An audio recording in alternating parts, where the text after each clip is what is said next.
Plus two first year accounting terminology आज आम accounting रे व्यवहार होता टर्म मान विषय में जाना ता मध्य आज accounts it is a date wise summary of transactions relating to persons property और एक्सपेंसेस एंड इनकम ताले अकाउंट रो अर्थ कौन ना date wise summary of transactions एटा गोटे डेट वाइज समरी कौ ट्रांजैक्शन गुड़िकर ना कौ पर्सन रो बा प्रॉपर्टी रो बा एक्सपेंस रो बा इनकम रो जदि आमे कौनसी ट्रांजैक्शन को रेकॉर्ड करूचे डेट वाइज बा तार समरीटा को रेकॉर्ड करूचे डेट वाइज कौ ट्रांजैक्शन गुड़िक ना कौनसी पर्सन प्रॉपर्टी एक्सपेंस बा इनकम रो ताको अकाउंट कुहा जाउछु। इट हैज टू साइड्स यार दुईटा साइड अछि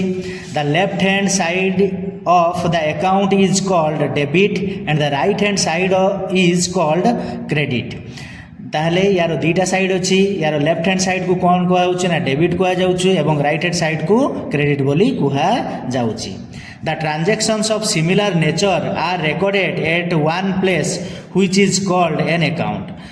आउ कौन अकाउंट आउ अर्थ कौन ना जिते बड़े सिमिलर नेचर रो ट्रांजैक्शन गुड़िक गोटे जगार आम रेकर्ड करी ताकू मध्य अकाउंट कुहा जाए। An account is abbreviated as A by C या सर्ट फॉर्म रे किमती लिखा जाए ना ए बाई सी बोली लिखा जाए। यार फॉर्मेटा ये ऊपर DR CR date particular journal folio amount पुणी date particular journal folio amount. Types of account रो टाइप अकाउंट को दी भाग रे विभक्त कराई पर्सनल अकाउंट इम्पर्सनल अकाउंट।